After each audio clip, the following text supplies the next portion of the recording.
வணக்கம். மதுரையிலேருந்து அமுதா நடராஜன். நாங்கள் குரூப்பாக பேசிகிட்டு இருக்கும்போது நாடு ஜோதிடம் உண்மையா பொய்யா அப்படின்னு பயங்கர காராச்சார விவாதம் சண்டை லெவலுக்கு போயிடுச்சு.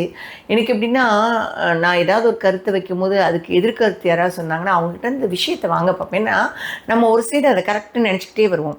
இந்த எதிர்வாதம் பண்ணுறவங்களோட இருந்தால் தான் நமக்கும் ஒரு அறிவு கிடைக்கும். ஓ, அவங்க அப்படி கேட்குறாங்களா, அதனால் இப்படி இருக்குமோ அப்படின்லாம். சரி, பேசியிருக்கும்போது ஒரு லெவலுக்கு முத்திடுச்சு தான். அவங்ககிட்ட சொன்னேன், நாடி ஜோதிடத்தை பற்றி நான் ஒரு வீடியோ போடுறேன் பாருங்கன்னு. நாடி ஜோதிடமும் நானும் எனக்கு 12 செவ்வாய் பலமாக இருக்குதுன்றதுனால எங்கள் அப்பா என்ன பண்ணாங்க, ரொம்ப ஜாதக நம்பிக்கையாக இருப்பாங்க. எங்கள் அப்பா நான் 12 செவ்வாய் இருக்கிற மாப்பிள்ளைக்கு தான் உன்னை கட்டி கொடுப்பேன்னு வச்சுக்கிட்டே இருக்கார். ஏன்னா எனக்கு மாப்பிள்ளையே அமையலை. ரொம்ப நாள் தள்ளிக்கிட்டே போகுது. போனால் நான் கல்லூரியில் பேராசிரியராக ஒர்க் பண்ணிகிட்ருக்கேன். என்னோடய ஸ்டூடெண்ட்ஸ்க்கெலாம் கல்யாணம் ஆகிடும். அவங்களுக்கெல்லாம் குழந்தை பிறந்துடும். அவங்களாம் என்கிட்ட கேட்பாங்க, எப்படி மேம் இவ்வளோ வயசாகிடுச்சு இன்னும் கல்யாணம் பண்ணாமல் இருக்கீங்க, கல்யாணம் பண்ணாமல் இருக்கீங்களேன்னு. எனக்கு தானே தெரியும் 12 செவ்வாய் பலமாக உட்காந்துருக்குன்னு. அப்போ அப்பா என்ன பண்ணாங்கன்னா, இன்னும் இப்படி தள்ளிக்கிட்டே போகுதுன்னு சொல்லிட்டு அக்கா அப்பா கும்பகோணத்தில் கல்யாணம் பண்ணிட்டு போயிட்டு இருந்தாங்க. அங்கே நாடி ஜோதிடம் பார்க்குறாங்க, வேணால் பார்ப்போமா அப்படின்னு சொல்லிட்டு என்னுடைய இடது கை ரேகையை, கட்டவிரல் ரேகையை அச்சு வாங்கிட்டு போய் பார்க்க போனாங்க. போனப்போ அதில் என்னென்னா நிறைய ஏடுகள் என் பேர்லேயே அமுதா அப்படின்ற பேர்லேயே இருக்கும். ஆனால் அப்பா அம்மா பேர் மாறி இருக்கும், இல்லை நம்மளுடைய டேட் ஆஃப் பர்த் மாறி இருக்கும். அதாவது எதுவுமே அவங்களுக்கு தெரியாமல் இடதுகள் அந்த கட்டவர்களோட ரேகையை வச்சு தான் ஏடு எடுப்பாங்க. இப்போ நிறைய ஏடுகள் எடுத்துருவாங்க. எல்லா ஏடுலேயும் மேக்ஸிமம் ஒரே மாதிரி இருக்கும், சில சேஞ்சஸ் இருக்கும். அப்போ இந்த மாதிரி உங்கள் ஏடு கிடைச்சிருச்சு வாங்கன்னு சொன்னோன்னே அப்பா போயிட்டு வந்திருக்காங்க. அங்கே போனால் ஒரு ஏடு எடுத்து நம்ம டேட் ஆஃப் பர்த் சொல்லுவாங்க. ஆமாம், இந்த டேட் ஆஃப் பர்த் தான் அப்படின்னு சொன்னோடனே அப்பா பேர், அம்மா பேர், அப்பா பேர் ராஜகோபாலனா, அம்மா பேர் நிறைமதியா, ஆமாம், அடுத்து நட்சத்திரம் இதுவா, ராசி இதுவா அப்படின்னு கேட்பாங்க. அப்புறம் நம்ம ஜாதகத்தை வரைஞ்சே காட்டுவாங்க. அப்போ நம்ம ஜாதக நோட்டை எடுத்துகிட்டு போனால் அவங்க வரைஞ்ச ஜாதகமும் அந்த கட்டங்களும் நம்மளோட ஜாதக கட்டங்களும் ஒரே மாதிரி இருந்தால் அந்த ஏடை எடுத்து படிக்க ஆரம்பிப்பாங்க. அப்படி படிக்க ஆரம்பித்து தான் எனக்கு எந்த வயசில் கல்யாணம் ஆகும், கணவன் எப்படி இருப்பார், என்ன வேலை பார்க்குறாரு, அவங்க அம்மா அப்பா பேர் என்ன, என் கணவருடைய வீட்டுக்கு போகிற வழி எப்படி இருக்கும், எல்லாமே சொல்லிட்டாங்க. அப்போ என்னென்னா, என் கணவராக வரப்போகிறவரோட இடது கண் கீழே ஒரு தழும்பு இருக்கும். அந்த தழும்பு எப்படி இருக்கும்னா, ஒன்று திமிங்கலம் மீன் மாதிரியோ அல்லது விமானம் மாதிரியோ இருக்கும். அதே மாதிரி அவருடைய இடது கால் முட்டிக்கு கீழே பின்பக்கம் வெள்ளை தழும்பு இருக்கும் அப்படின்னு சொன்னாங்க. அதே போல் நான் பொறுத்துட்டு இருந்தேன். எனக்கு மனசளவில் பக்குவப்பட்டுட்டேன். ஏன்னா நமக்கு இப்போ தான் கல்யாணம் ஆகும், இப்படி தான் கல்யாணம் ஆகும்னு நாடி ஜோதிடத்தில் வந்துருச்சுன்னு நம்பிக்கையாக அமைதியாக இருந்தேன். எல்லாருமே சொல்லுவாங்க, இந்த பொண்ணு எவ்வளோ பொறுமையாக இருக்குது, எவ்வளோ அமைதியாக இருக்குதுன்னு சொல்லிட்டு. ஏன்னா நமக்கு தெரிஞ்சிடுச்சு இப்படி தான் லைஃப் இருக்குன்னு அப்படின்னு நான் ஃபிக்ஸப் பண்ணிட்டேன். அதே மாதிரி எங்கள் அப்பா ஜாதகமும் ஃபோட்டோவும் கொண்டு டேபிளில் வச்சுட்டு போயிடுவாங்க, டைனிங் டேபிளில். ஸோ ஒரு நாள் இப்படி வச்சுருக்கப்போ எதேசியாக பார்த்தா இப்போ என்னுடைய கணவருடைய ஃபோட்டோவும் அவரோட ஜாதகம் வந்துச்சு. ஃபோட்டோவை பார்த்தோடனே நான் இவர் தான் என்னுடைய கணவன் சொல்லிட்டேன். ஏன்னா அவருடைய இடது கண்ணுக்கு கீழே அந்த தழும்பு இருந்தது. ஸோ இதை எதுக்கு சொல்ல வரேன்னா, அப்பா அம்மா பேர், இடம் எல்லாமே. முதல்ல இவங்களுக்கு ஆண் குழந்தை பிறக்கும், இரண்டாவது பெண் குழந்தை பிறக்கும், இந்த வரிசை மாறாது அப்படின்னு இருந்தது. கணவன் ஆழியில் வேலை செய்வார், இரும்பு பிடித்து வேலை செய்வார். எல்லாமே எனக்கு ஆஃப்டர் மேரேஜ் சரியாயிடுச்சு. அதில் நான் 2வது மாதமாக இருக்கும்போது எல்லாம் ஈவன் டாக்டர்கிட்ட பண்ணும்போதெல்லாம் கூட உனக்கு ஆண் குழந்தை மாதிரி தான் தெரியுது அப்படின்னு சொல்லுவாங்க. நான் அப்போ டாக்டர்ஸே சொல்லுவேன், எனக்கு பெண் குழந்தை தான் பிறக்கும், ஆண் குழந்தை கிடையாது. ஏன்னா எனக்கு அவ்வளோ நம்பிக்கை அதில். அதுக்கப்புறம் நாங்கள் என்ன பண்ண ஆரம்பிச்சோன்னா, யாராவது இந்த மாதிரி குழந்தை இல்லை கல்யாணம் ஆக லேட் ஆகுது, இல்லை வேலை கிடைக்கல, ஏதாவது ப்ராப்ளம்னா போய் நாடி ஜோதிடம் பாருங்கன்னு. பெண்ணுக்கு இடதுகை கட்டை விரல் ரேகையும் ஆணுக்கு வலதுகை கட்டை. நான் போனப்போ 1994 to 96 நான் போனேன். எதுக்கு இது சொல்ல வரேன்னா, இது நாங்கள் பேசும்போது ஒரு கான்ட்ரவர்சி வந்துச்சு. ஒரு குடும்பம் என்ன பண்ணிட்டாங்க, இதெல்லாம் போய் நாங்கள் ஒத்துக்கவே மாட்டோம் அப்படின்னு சொல்கிறாங்க. அவங்க தோல் பைகள் செய்கிற பிஸ்னஸ் பண்ணுறாங்க. பிஸ்னஸ் கொஞ்சம் டவுனாக இருக்குது. ஸோ அந்த ஊர்லேயே பண்ணலாமா, வேறு ஊரில் பண்ணலாமான்னு அவங்களுக்கு குழப்பம். சரி, நாங்கள் சொல்கிறோம், நீங்கள் போய் நாடி ஜோதிடம் பாருங்கள், கரெக்டாக இருக்கும் அப்படின்னு சொல்கிறோம். அவங்களுக்கு நம்பிக்கை இல்லை, அவங்களுக்கு 0% நம்பிக்கை. ஆனாலும் அவங்க போய் பார்க்குறாங்க. பார்க்க போனால் அவங்களுக்கு தொழில் காண்டம் பார்க்குறாங்க. இதில் எப்படின்னா நிறைய இருக்குது. நம்ம பிறப்பு காண்டம், திருமண திருமண காண்டம், தொழில் காண்டம், முன்ஜென்மம் அதை அறிகிற காண்டம், பரிகார காண்டம் எல்லாமே இருக்குது. ஸோ அவங்க என்ன பண்ணாங்கன்னா தொழில் செய்கிறத போய் பார்க்க போனாங்க. இல்லை உங்களுக்கு தொழில் இப்போ இல்லை அப்படின்னு சொல்லி கொஞ்சம் மறைவாக தான் அவங்களுக்கு செய்திகள் வந்தது. வந்துட்டாங்க. வந்துட்டு நாங்கள் சொன்னோம்ல எங்களுக்கு நம்பிக்கை இல்லைன்னு, பாருங்கள் கரெக்டாகவே சொல்லலை, எது செய்வோமா செய்ய மாட்டோமா, இந்த ஊரில் இருப்போமா இருக்க மாட்டோமான்னு எதையுமே அவங்க சரியாக சொல்லலை அப்படின்னு சொல்லிட்டாங்க. கரெக்டாக 1 வருஷம் முடிஞ்சிருக்கும். அவர் திடீர்னு ஹார்ட் அட்டாக் வந்து இறந்து போயிட்டார். அப்போ ரொம்ப கஷ்டமாயிடுச்சு. அது வந்து உங்களுக்கு இந்த மாதிரி ஒரு பிரச்சனை வருதுன்னா மறைச்சி தான் காட்டுமா, எதையுமே காட்டாதான் நேரடியாக. ஸோ அப்போ அவங்க சொல்கிறாங்க, சரி அப்போ போய் பார்த்தோம், இப்படி சொல்லிச்சு, இப்போ போய் நான் பார்ப்பேன் இந்த நாடி ஜோதிடம் உண்மையா பொய்யான்னு அப்படின்னு சொல்கிறாங்க. சரின்னு சொல்லிட்டு போகிறாங்க அந்த அம்மா.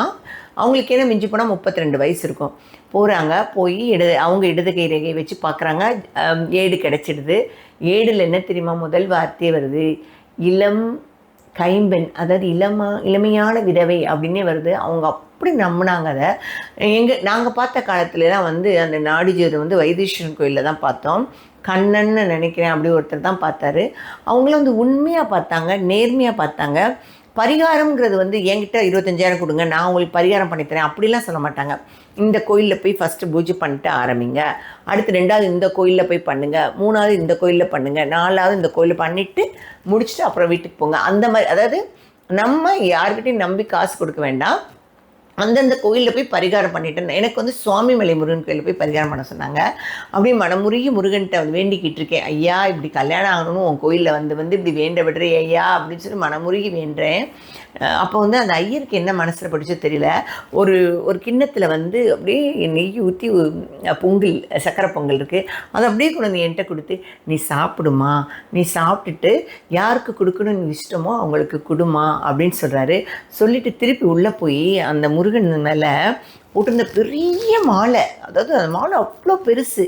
என்ன நினச்சாருன்னு தெரியல, இந்த பொண்ணு பாவம் நினச்சாரா, இல்லை முருகன் வந்து நம்ம பக்தை, நம்ம மேலே இவ்வளோ விருப்பமாக இருக்க பக்தை, அவளுக்கு வந்து ஒரு சிக்னல் கொடுப்போம் பாசிட்டிவாக நடக்கும்னு நினச்சாரான்னு தெரியல. பெரிய மாலை அப்படியே தூக்கிட்டு வந்து என் கழுத்தில் போட்ட அப்பாட்ட சொல்லி போட சொல்லிட்டு, நீ நினச்சது நடக்குமா அப்படின்னு சொன்னார். இந்த கதையை எதுக்கு சொல்கிறேன்னா, நாடி ஜோதிடம் வந்து பொய்ன்னு சொல்கிறாங்களே அதுக்காக சொல்கிறேன். 3வது ஒன்று, என்னோடய தோழியோட தங்கைக்கு வந்து பொண்ணு பார்க்க வராங்க. ஒரு 3 நாளில் பொண்ணு பார்க்க வராங்க. பார்த்தீங்கன்னா ஆக்சிடெண்ட் ஆகி முன்னாடி 2 பல்லு கீழே விழுந்துருது. நிறைய இடத்துல அடித்து அந்த ஆக்சிடெண்ட் ஆன பயத்தில் அந்த பொண்ணு கருத்து பேயரைஞ்ச மாதிரி ஆகி ரொம்ப பார்க்கவே ஒரு மாதிரி இருந்தாங்க.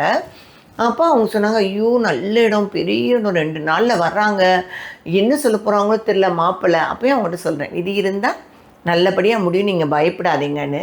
மாப்பிள்ளை வராரு, பொண்ணை வந்து சரியாக கூட பார்க்கல, எனக்கு இந்த பொண்ணு தான் பிடிச்சிருச்சுன்னு சொல்லிட்டு போய்டுறாரு. எங்களுக்கெல்லாம் ஆச்சரியம், ஆக்சிடெண்ட் ஆனதையோ பல்லு பிடிக்குதையோ இதை பற்றியுமே கேட்கல.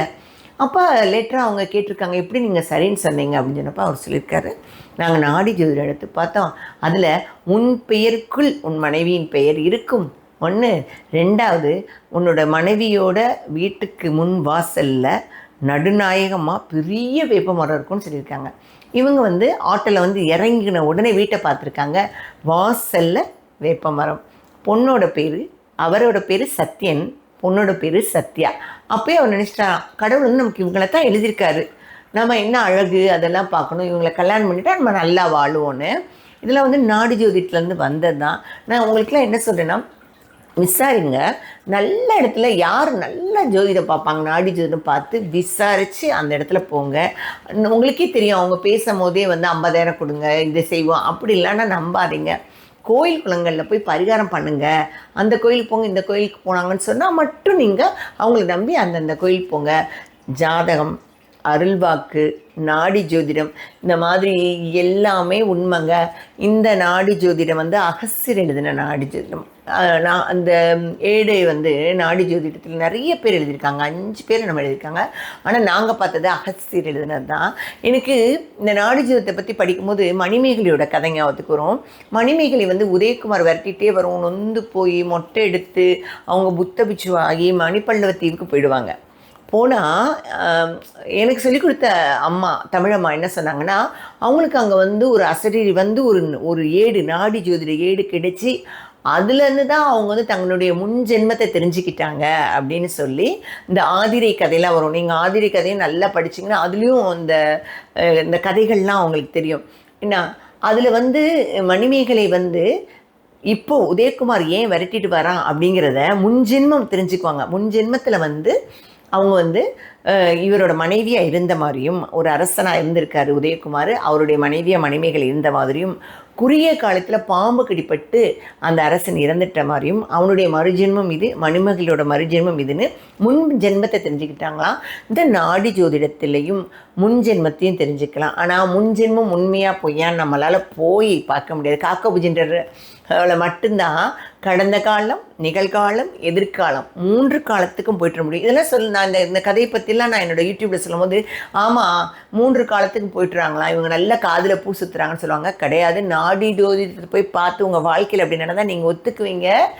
சித்தர்கள் இருந்தாங்க, அகஸ்தியர் இருந்தார், இந்த நாடி ஜோதிடங்கள்லாம் உண்மை, கடந்த காலம் முன்ஜென்மமும் அதில் சொல்லும், நிகழ்காலத்தில் நடக்க போகிறதுன்னு சொல்லும். ஆனால் ஒன்று தெரிஞ்சுக்கோங்க, மாற்றக்கூடியது. அதாவது இப்போ நாடி ஜோதிடத்தில் வந்து உங்களுக்கு 3ஆவதாக பெண் குழந்தை பிறக்கும்னு சொல்லிட்டாங்கன்னு வச்சுக்கோங்களேன், வேணும்னே பொய்யாக்கணும்னு அந்த குழந்தைய வந்து அவங்க கருக்கலைக்க பார்ப்பாங்க. இந்த மாதிரி சில இப்போ வந்து டாக்டர் உங்கள் பையன் படிப்பான்னு சொன்னால் அவன் வேணும்னே இப்போ இன்ஜினியரிங் படிக்கலாம். ஸோ நீங்கள் அந்த மாதிரி காலகட்டத்தில் போகும்போது என்ன மாதிரி வரும்னா, அந்த காலகட்டத்தில் எந்த படிப்பு ஏதோ அந்த படிப்பை இந்த பையன் படிப்பான் அப்படின்னு தான் சொல்லுவாங்க. ஏன்னா மறைஞ்சு தான் சொல்லுவாங்க. நீங்கள் அவர் மெடிக்கல் போன பிறகு திருப்பி எடுத்து பார்த்தீங்கன்னா மருத்துவ படிப்பு படித்திருக்கிறார் அப்படின்னு வரும். அதனால் சித்தர்கள், நாடி ஜோதிடங்கள், ஏடுகள், இது எல்லாமே உண்மைதான். நம்ம வந்து எவ்வளோக்கு எவ்வளோ நம்புகிறோமோ அதை வந்து ஆத்மாத்தான் நம்பணும். இன்னும் ஒன்று வந்து நம்ம யாரை போய் பார்க்குறோம், ஜாதகமும் சரி, அருள்வாக்கும் சரி, இந்த நாடி ஜோதிடங்களும் சரி, உண்மையானவங்களா துல்லியமாக கணிச்சு சொல்கிறவங்களையா நம்ம போய் பார்த்தோம்னா நிச்சயமாக கரெக்டாக இருக்கும் எல்லாமே. அதை நம்பி போனால் கரெக்டாக இருக்கும். நம்ம வந்து ஏமாந்துட மட்டும் கூடாது. இதை வந்து என் ஃப்ரெண்ட்ஸுகளுக்கும் இந்த வீடியோ மூலமாக சொல்ல விரும்புகிறேன். நன்றி, வணக்கம்.